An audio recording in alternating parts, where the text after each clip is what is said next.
Zara, you need to see this. It's Jackson. He's not who you think he is, my niece Mia said, her voice shaking as she showed me a photo on her phone. I stared in disbelief at the image. A candid shot of my husband Jackson with his arm around a tall blonde woman, laughing together at the airport. My stomach dropped. What? This can't be real, I said, my voice hollow. I snapped it yesterday when I was picking up my friend from her flight. I knew if I didn't show you, you'd never believe me, Aunt Zara, Mia replied. I felt sick with dread but tried to remain calm. Did you talk to him? Maybe it's just a misunderstanding. Mia shook her head. He didn't see me, but from how cozy they looked, I don't think it was just a friend. My mind reeled. Jackson and I had been married for 12 years. Was he really cheating on me? That night at dinner, I cautiously brought it up.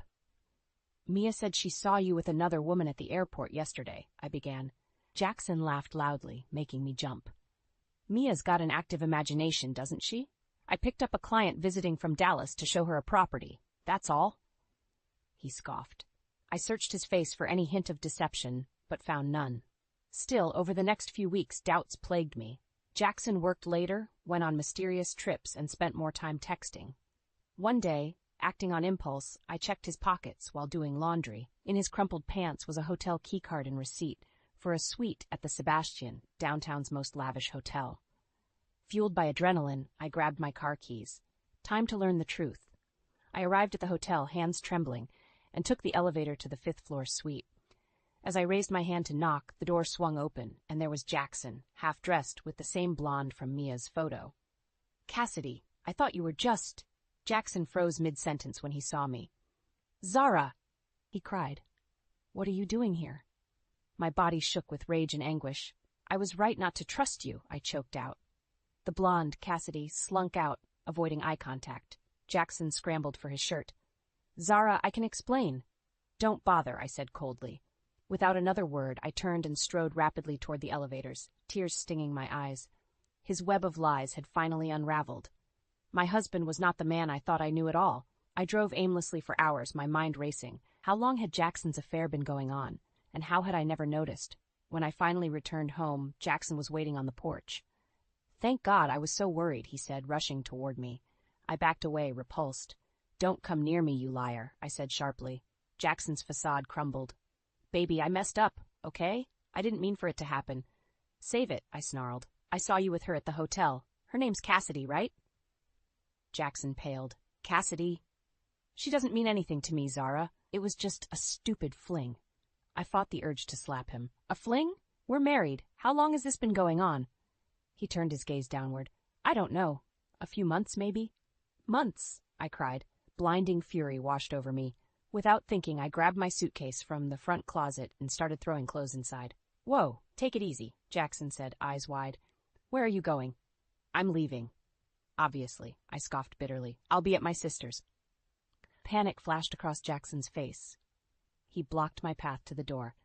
Be reasonable, Zara. You don't have to leave. I pushed past him, seething. I won't stay under the same roof as a lying, cheating snake. Jackson chased me to my car. I said I was sorry. I'll end things with Cassidy, I swear. We can get counseling, move past this. I whirled around to face him one last time, tears stinging my eyes. The man I loved would never betray me like this. I don't know who you are anymore. Jackson, we're done. I peeled out of the driveway just as the tears began to fall, leaving Jackson helplessly shouting after me. My heart ached with grief and bitterness, but I refused to let him see me crumble. He wasn't worthy of my tears. Now I knew the painful truth about the stranger Jackson had become. It was time to pick myself back up. I spent the next few days at my sister Ivy's apartment trying to process it all. But my raging mind wouldn't rest. I had to know more, like how Jackson financed his sordid affair when we struggled to save money every month. I met my friend AJ, a tech wizard, for lunch. Can you track someone's credit card purchases without them knowing? I asked. His eyes widened. On the dark web, sure. This about Jackson? I nodded, steeling my nerves. Later, AJ sent me a list of expensive hotel charges over the past 4 months and jewelry purchases. Must be for his mistress, AJ noted. The reality sunk like a stone in my gut. Jackson hadn't just cheated, he'd spent a fortune on Cassidy behind my back. Fury simmered inside me. It was time to uncover the extent of my husband's betrayal. If he thought he could get away with it, he was dead wrong. A few days later, I bought hair dye, preppy clothes, and blue contact lenses, the perfect disguise to follow Jackson unnoticed. I told Ivy I needed to work, but really, I was parked outside Jackson's office, spying from a rental car. At noon, Jackson finally emerged, stopping at the florist. To my disgust, he exited carrying a massive bouquet of roses. He continued downtown, ducking into the Sebastian, the same hotel where I'd caught him with Cassidy. This time, instead of barging into their suite, I discreetly trailed Jackson to the bar where Cassidy waited in a slinky dress that likely cost more than my car. Jackson kissed her, grinning. My blood boiled. Just then, Jackson's phone rang. His face fell. "It's the hospital," he told Cassidy. "Let me take this outside." As Jackson hurried out, I seized the chance, sliding onto the bar stool beside Cassidy. She glanced at me, puzzled. "I know what you're doing with my husband," I said fiercely. Cassidy recoiled. "Excuse me? I don't even know you." "I'm Zara, Jackson's wife," I said coldly. Cassidy paled, speechless. Before she could respond, Jackson returned, ashen-faced. His eyes darted wildly between us. "Zara?" he croaked. "There's been an accident. My dad." He wavered on his feet. My anger evaporated, replaced by shock. Despite everything, I still cared for him once. I took his arm gently. "Come on," I said quietly. "Let's get you to the hospital." Cassidy backed away wordlessly into the crowd as I led Jackson outside, holding back my whirlwind of accusations, for now. At the hospital, Jackson collapsed into a chair, head in hands. "The nurse said Dad's car was hit by a drunk driver. He's in surgery now," Jackson choked out. My heart ached for him. I clasped his shoulder gently. "He'll pull through. Your dad's resilient." Jackson nodded wordlessly. Hours passed with no update. When the nurse finally appeared, her somber expression said it all. Jackson's dad hadn't made it. Jackson dissolved, sobbing uncontrollably. I held him close, letting his tears soak into my shirt. Despite Jackson's ghastly choices, he was still family. Over the next few days, as funeral arrangements were made, I supported Jackson quietly behind the scenes, putting my simmering fury on hold. The day of the funeral came, a small, mournful affair.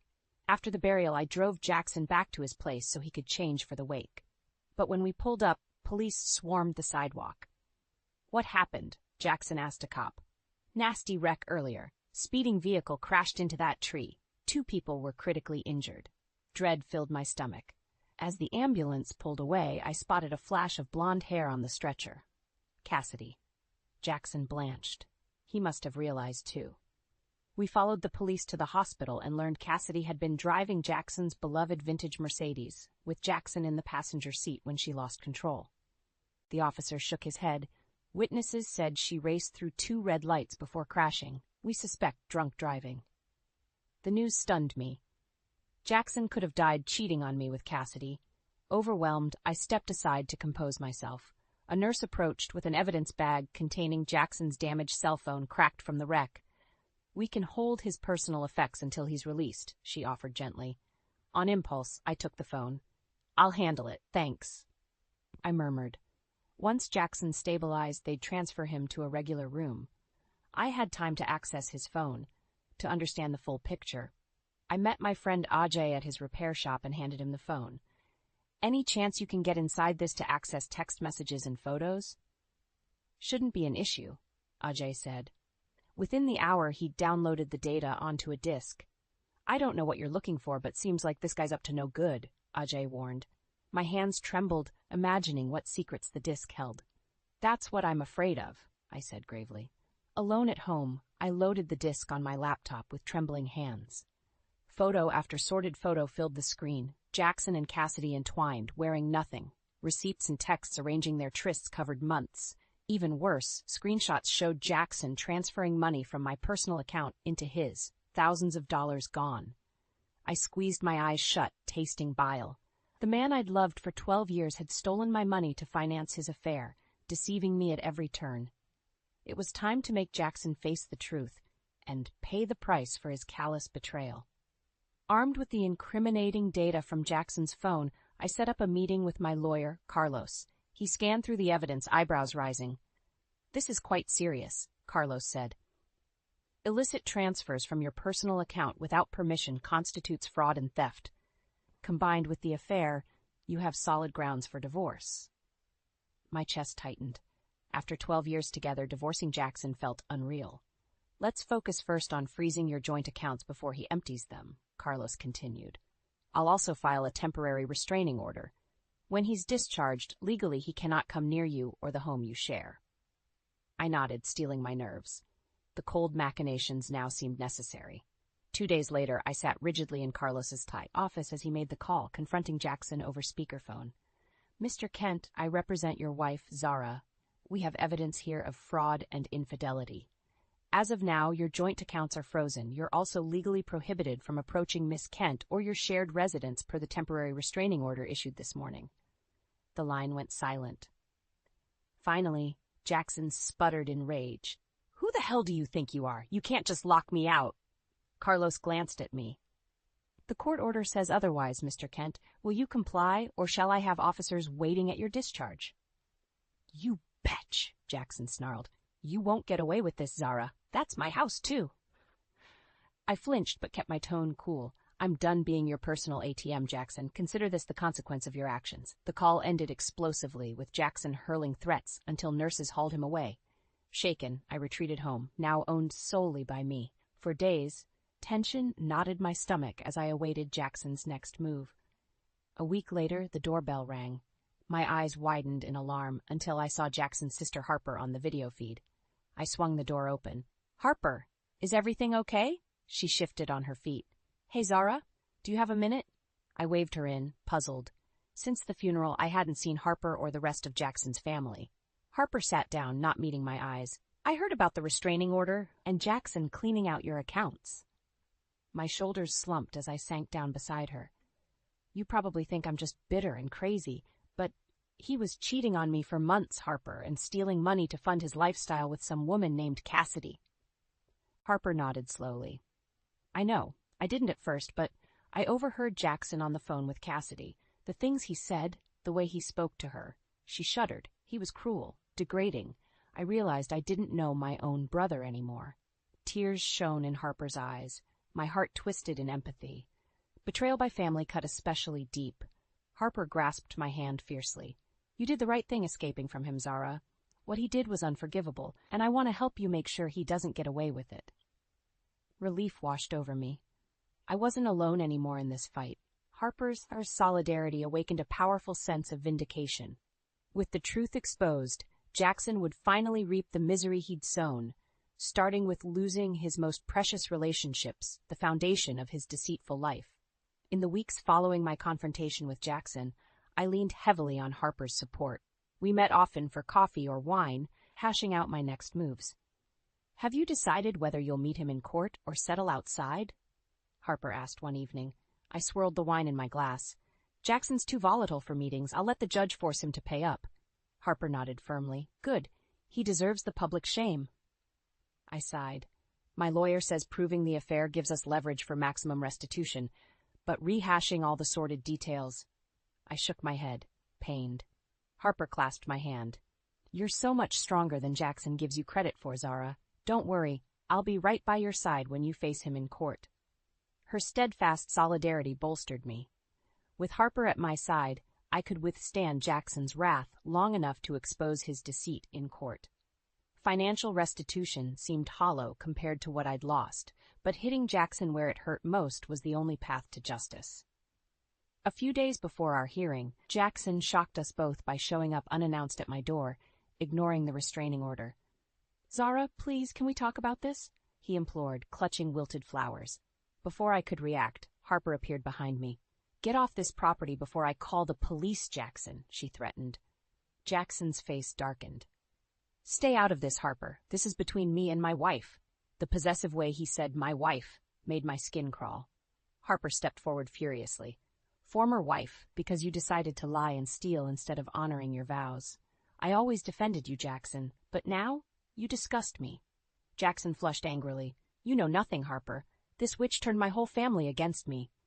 He jabbed his finger at me. My fury boiled over. You did this to yourself, Jackson. Now get out before the cops drag you out. With a menacing glare, Jackson stormed off. I sagged in relief against Harper.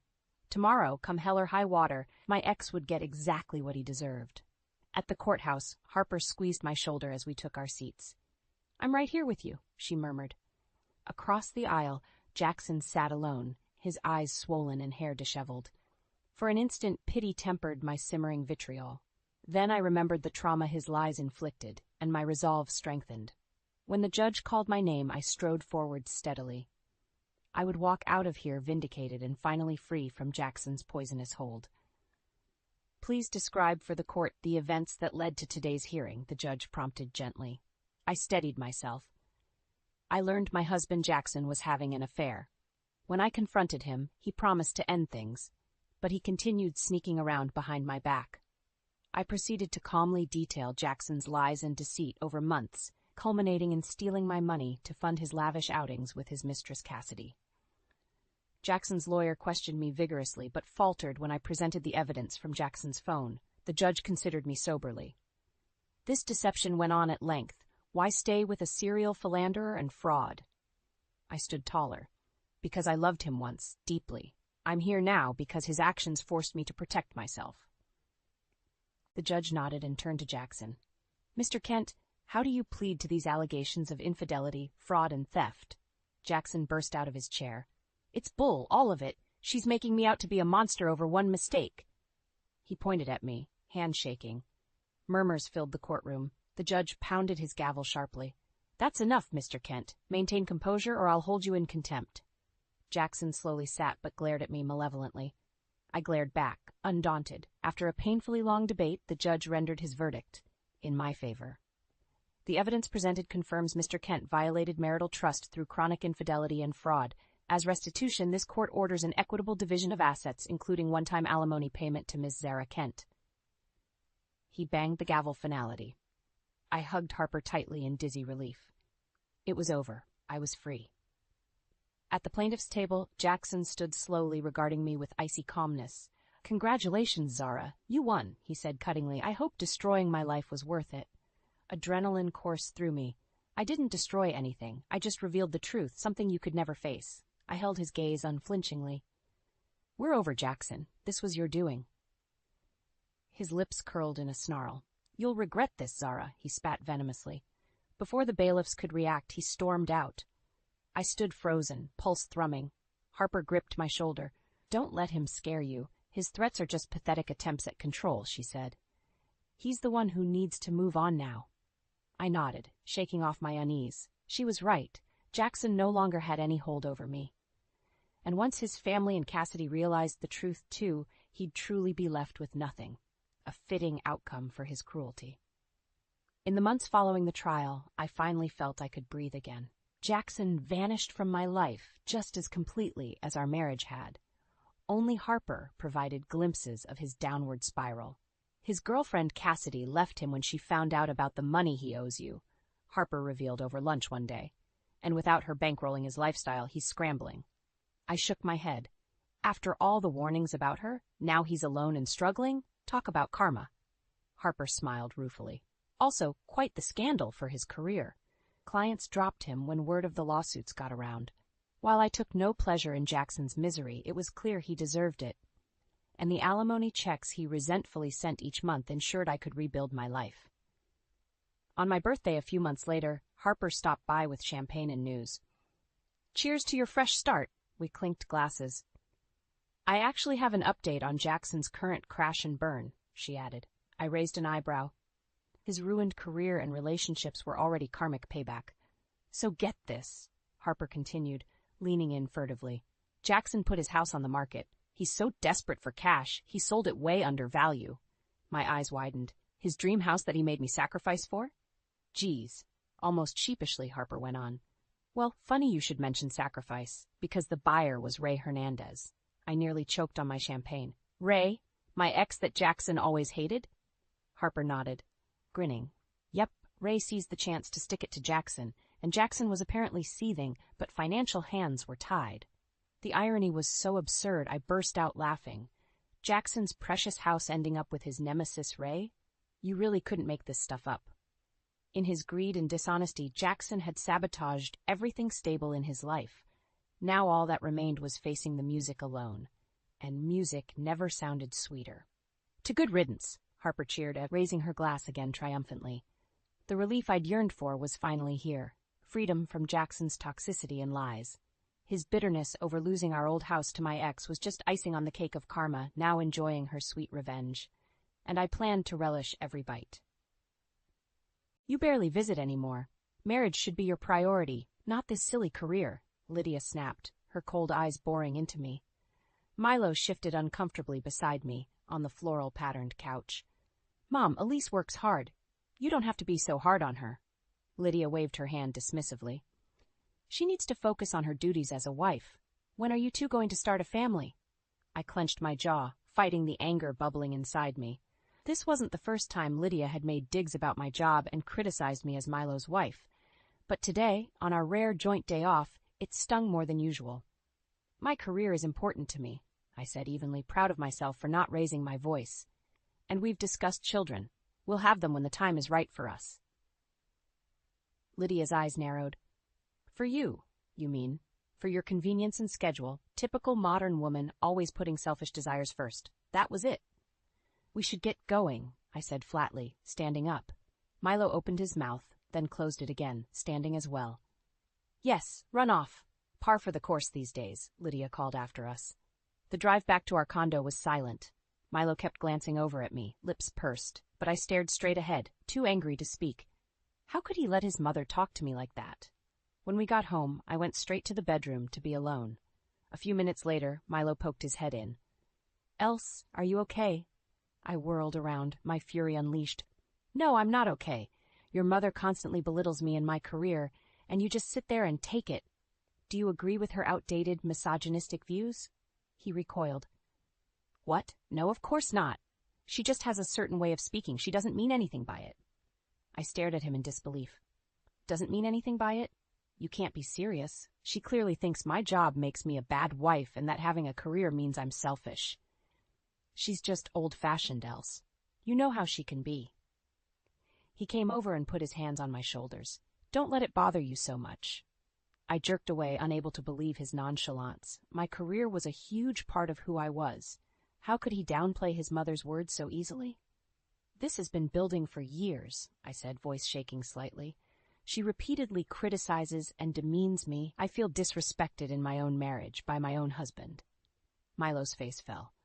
Els, I'm sorry. I never meant to make you feel that way. But it was too late for apologies. His flippant response to his mother's toxic behavior spoke volumes. I suddenly felt overwhelmingly alone. I can't keep living like this, I said quietly. We need to get counseling to work through these issues. If we can't get on the same page, I don't know if our marriage can survive. Milo paled, but I stood firm, my mind already spinning ahead to the next chapter of my life. The next morning, I was sifting through the mail when a letter from our bank caught my eye.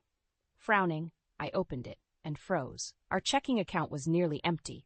Milo, I called out, panic rising in my chest. Come here. He shuffled into the kitchen, still in his pajamas. What's up? Look at this, I said tersely, thrusting the bank statement at him. Our account is almost drained. What did you do?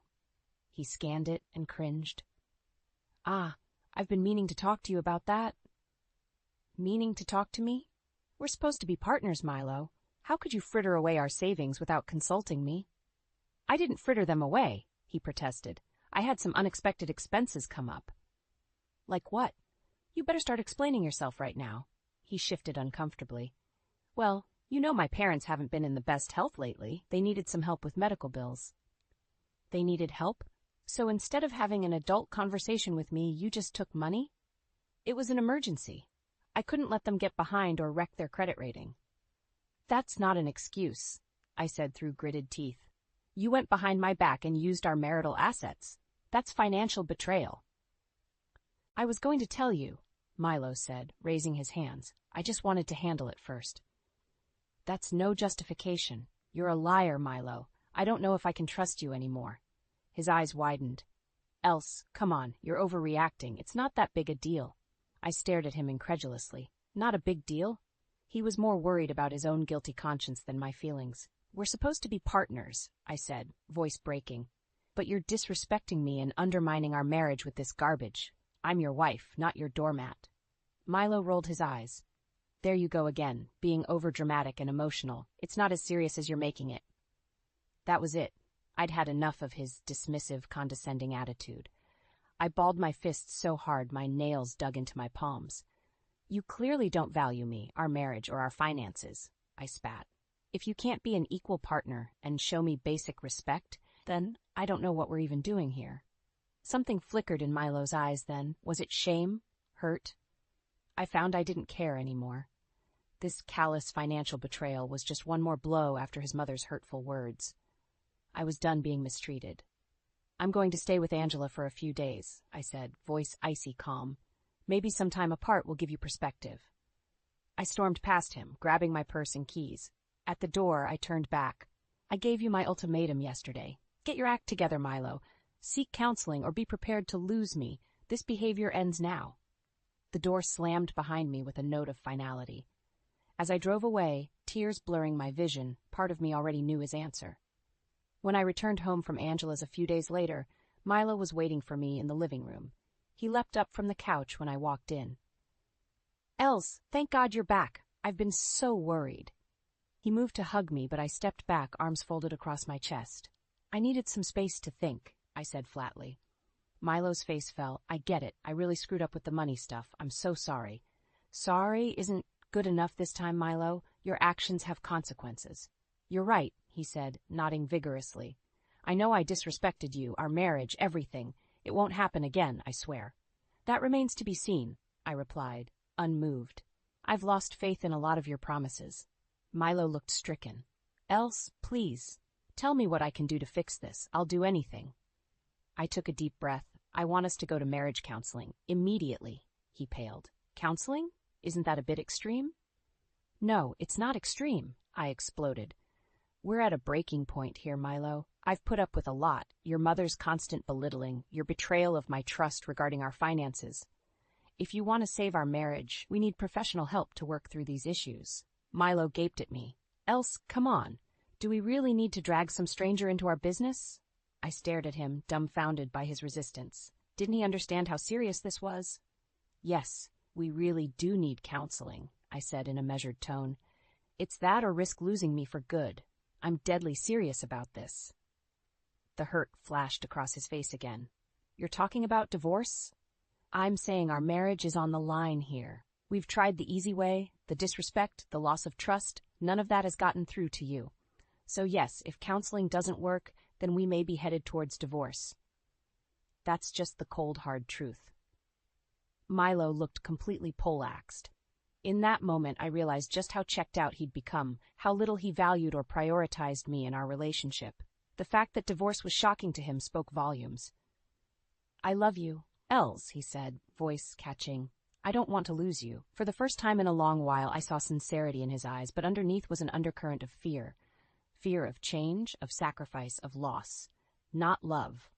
Then we go to counseling. Period, I replied. Take it or leave it.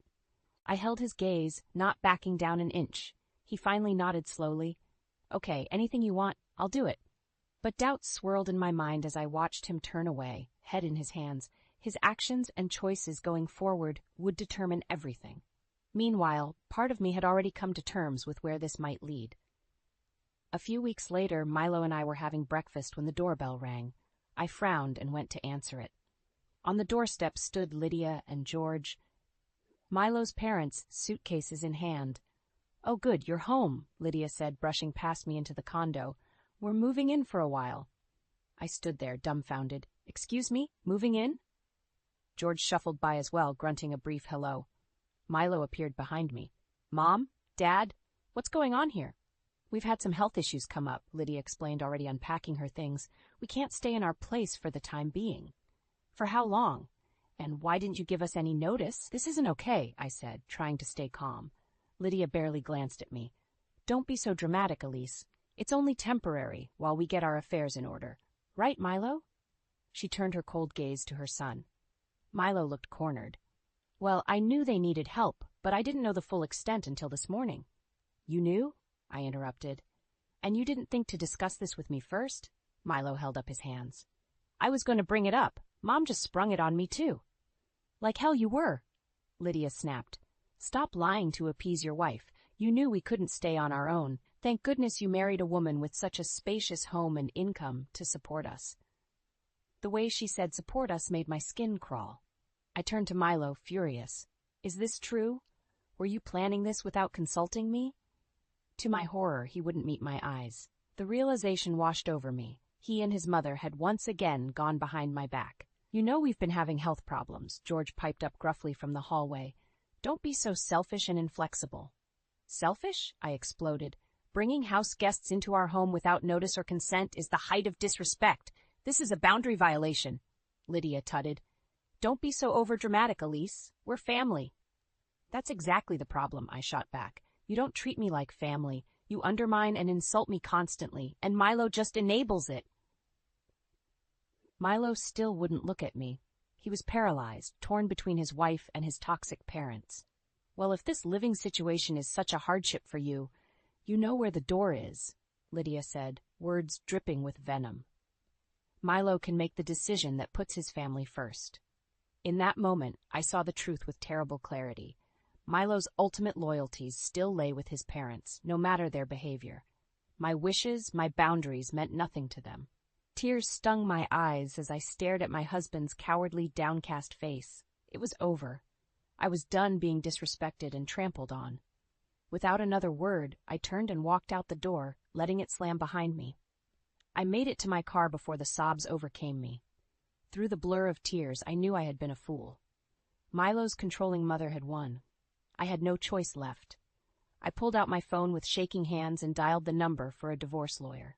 Over the next couple of weeks, I moved out of the condo and into a studio apartment, attempting to rebuild my shattered life. I went through the motions at work and tried to block out the pain and anger. My mind kept returning to Milo moving his parents in without my consent. It was a profound breach of trust, and there had to be more to it. He couldn't be that oblivious and controlled by his mother, could he? One night, I was going through some old files and came across our joint banking statements from the past year. Frowning, I pulled out a pen and paper and started tallying up some numbers. 2 hours later, I slumped back in my chair, staring at the totals in horror. It all made sense now. Milo had been funneling money from our accounts to his parents in secret for months. Thousands upon thousands of dollars frittered away under the guise of medical emergencies and essential expenses. I felt sick to my stomach. Not only had Milo violated my trust by moving his parents in, he had been systemically draining our finances to support them behind my back. It was a level of deception I couldn't have imagined. The next morning, I stormed up to Milo's office at the school, heart pounding. His face fell when he saw me. "Else, what's going on?" "This," I spat, shoving the accounting notes at him. "This is what's going on." Milo scanned the papers and visibly paled. "Oh, God! Oh, God is right," I exploded. "How could you do this, secretly siphoning our money for over a year? Do you have any idea the level of betrayal here?" "Else, I was going to tell you. I swear, I just hated disappointing you." "This is so far beyond disappointment." I was shaking with rage. "You've been lying to me for months, using joint marital assets to fund your parents' lives. It's financial infidelity." Milo hung his head. "I know. It spiraled out of control before I could fix it." "Spiraled?" I laughed bitterly. "You made the choice to deceive me repeatedly. I just can't believe you'd stoop this low." "Please. You have to understand, they really did have emergencies and nowhere else to turn." "Don't give me that." I cut him off. "This is about your inability to set boundaries with your toxic, manipulative mother. Always has been." Milo looked up, shame and hurt warring on his face. I almost felt bad for a moment until I remembered he had brought this upon himself. "I can't be with someone who repeatedly violates my trust and boundaries," I said, my voice shaking. "Someone who values his parents' whims above his own wife's needs and well-being. It's over, Milo." The words hung in the air. Deep down, part of me realized I'd already made my choice. "Else, no, please." Milo reached for me, but I jerked away. "It's done," I said flatly. "I'll have my lawyer begin divorce proceedings." Milo let out a soft sob, but I refused to give in to sentiment. He had made his choices, and there were consequences. I turned and walked out, holding my head high. There was no more energy left for me to waste on him and his poisonous family. From here on out, I needed to focus on myself. As I got in my car, I took a deep, shuddering breath. A strange sense of calm came over me. I was free. A few weeks after I told Milo I was divorcing him, I received a frantic call from Angela. "Elise, you have to get over here right now. It's an emergency." My heart leapt into my throat. "What's going on? Are you okay? Just come quick. It's about Milo and his family. I'll explain when you arrive." I raced over to Angela's, cursing traffic the whole way. When I burst through her door, she was pacing anxiously. "Thank God you're here. Lydia and George showed up with all their crap, demanding to stay with me." "What?" I stared at her, aghast. "Why on earth would they come to you?" "They got kicked out of your place. Milo said he can't afford to keep supporting them anymore after the divorce expenses." I seethed, furious that Milo and his parents still felt entitled to bleed me dry. Of course they want to mooch off someone else. Typical. "I turned them away, obviously," Angela went on. "But Lydia started screaming and yelling, making all these wild accusations. She claimed you pushed Milo into divorce so you could take all his money and cut them off completely." My jaw dropped. "That's insane. She's delusional. I'm divorcing Milo because of his lies and disrespect, not money." I know," Angela soothed, "but she's spiraling, and I was worried she'd do something rash. So I told them to come here to hash it out with you directly." Just then, the doorbell rang. Angela gave me an apologetic look as Lydia's shrill voice came through the door. "Open up! We know the deceiver is here." I steeled myself and went to the door, Angela behind me. Flinging it open, I came face to face with Milo, Lydia, and George. Lydia's face was twisted in rage. "You wretched woman," she spat. "What have you done to my son?" "Mom, please," Milo hissed. But she brushed him off. "You've poisoned his mind and destroyed his life, you gold-digging witch. Now you're using divorce to steal from us." I recoiled at her vitriol, but forced myself to stand firm. "That is categorically false. Your son was the one repeatedly lying and stealing from our marital assets to fund your lifestyle. I had no choice but to protect myself." "Lies," she screamed. "You manipulated and trapped him. He's penniless because of you. He's penniless because he drained our finances to give you money behind my back for over a year," I shot back. "Your toxic control forced him to violate my boundaries repeatedly." Lydia laughed, a grating cackle. "So you admit he valued us over you? As he should. You're nothing but a selfish harpy." That was it. I'd had enough of her venom. "If what you say is true, if Milo truly valued you over me as his wife, then how pathetic is that?" My words hung in the air. Milo looked stricken but stayed silent, cowed. George just grunted, arms folded.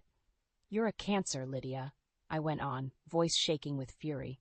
"And Milo let you infest and destroy our marriage so he could keep appeasing you. It's sick." I stared at my soon-to-be ex-husband, filled with a maelstrom of emotions. But underneath it all was pity. "I'm divorcing a mama's boy too weak to stand up for himself or his wife," I said quietly. "How sad for you both." Lydia's mouth opened and closed, but no sound came out. I had deflated her bluster. "Now get out," Angela interjected firmly. "You're not welcome here." She closed the door in their stunned faces. I sank down onto a chair, emotionally drained. As the shouts started up outside, I realized I was finally, truly free. The toxic grip had been severed. It was time to reclaim my life. As I sat with Angela that day, watching Lydia and Milo through the window as they cursed and ranted, something shifted inside me. Their vitriol no longer had the same sting. I felt numb, detached. After they finally stormed off, Angela turned to me with a worried look. "Are you okay? I'm so sorry you had to go through that." I took a deep breath and slowly let it out. "I'm fine. Better than fine, actually." Angela searched my face, confused. "What do you mean?" "I mean I'm done letting them have power over me. That chapter of my life is closed." I thought for a moment. "In fact, I'm not going to just passively end things with Milo. I'm taking control." Angela sat back, surprised. "Taking control how?" "By getting justice." I stood up and began pacing, energy coursing through me. Milo systematically depleted our marital assets for over a year, giving that money to his vile parents behind my back. It was illegal and unethical on multiple levels. Angela nodded slowly, catching my meaning. "So you're going to go after them, legally and financially?" "Absolutely. I'm consulting lawyers immediately to explore all my options. I have the evidence of his fraud and deception. He and his parents are going to face consequences."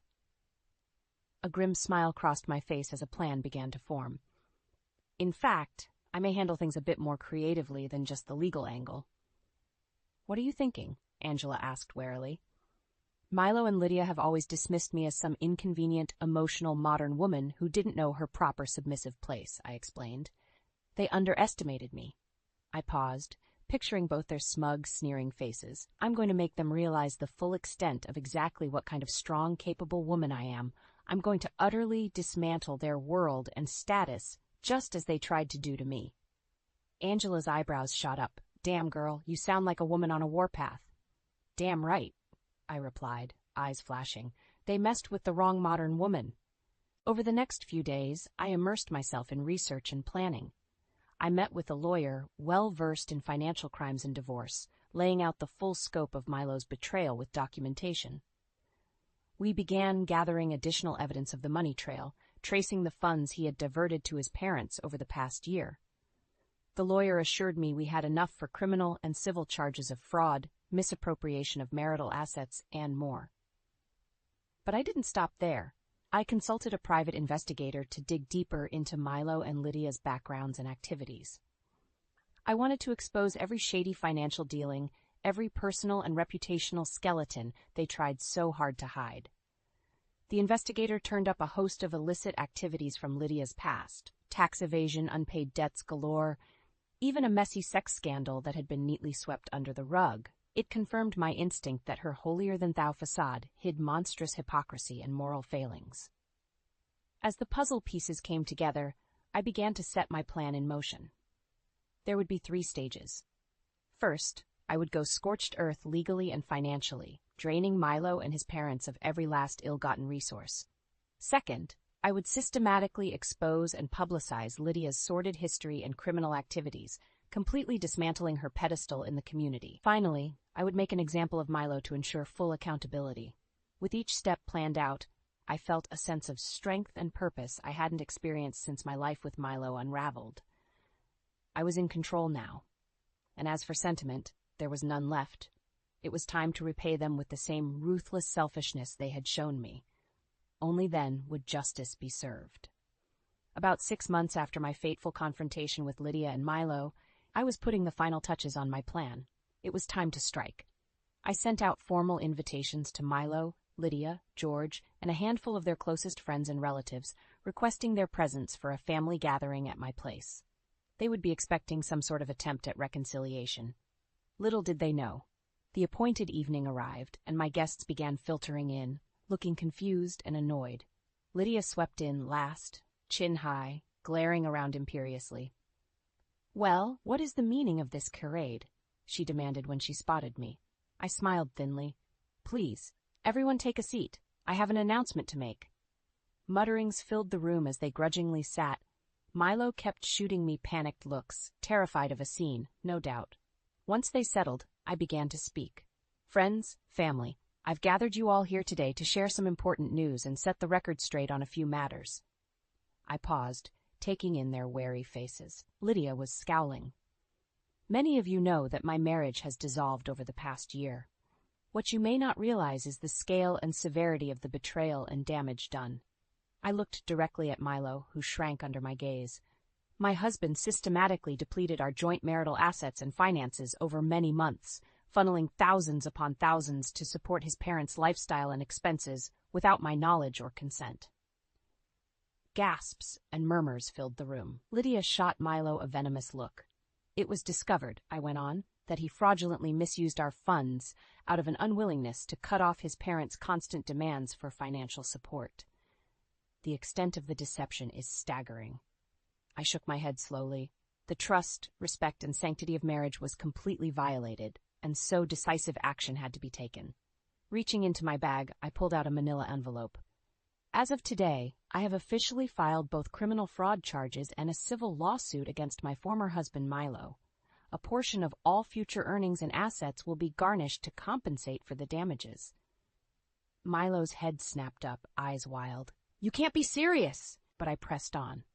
"Additionally, I have filed civil liability claims against both Lydia and George for their role in encouraging and facilitating this misconduct."